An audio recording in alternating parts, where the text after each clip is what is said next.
I've been working in the Weatherization Assistance Program for a little over 15 years. Helped a lot of people along the way.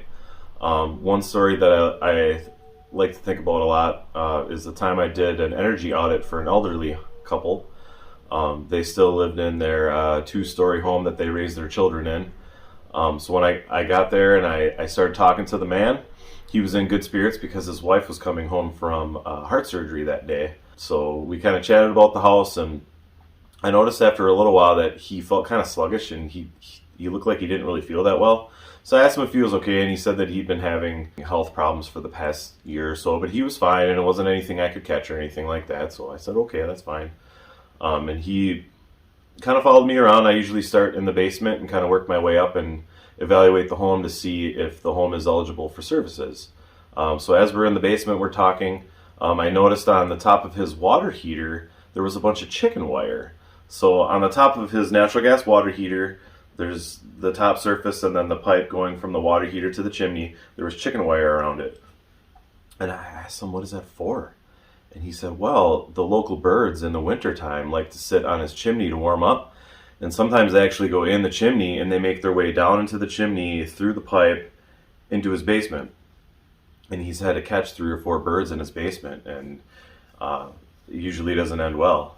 So he put up the chicken wire so that if they did get down in there, then they would get trapped, so they'd be easier to catch. I was like, wow, that's interesting. I never heard of that before.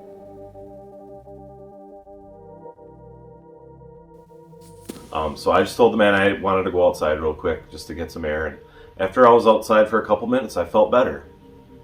And then something clicked. Something wasn't right. So at the time we got a new device called a ambient CO monitor. It's just a little device that you wear on your hip.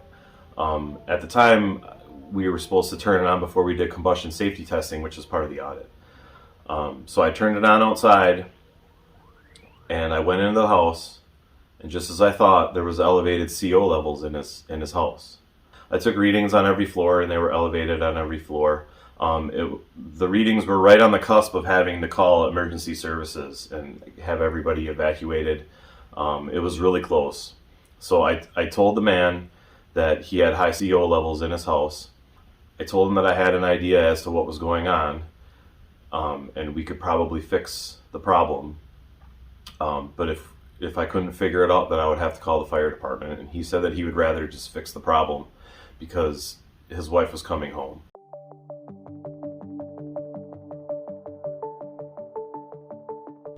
On top of the water heater where the pipe goes into the chimney, it went into a bigger opening, about a 6-inch opening. So we took all that off and we found a wall of deceased birds in his chimney. So what happened is these birds would get caught in the chimney and they would end up passing away from the elevated CO levels from the water heater. And over time, they piled up until it completely blocked the chimney.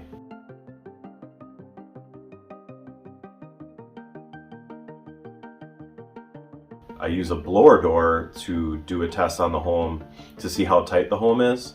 Is this just a big fan and a tarp and a frame you put in the front door?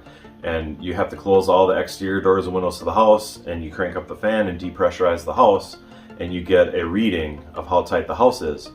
Well, this time I put it all together and I cracked all the windows in the home and I cranked the fan so that we could air out the house and get all that CO out of the house. I monitored the CO levels the whole time.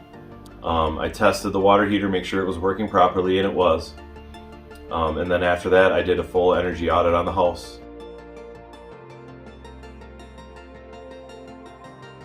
His wife did come home, and she did make full recovery, and they are living there to this day.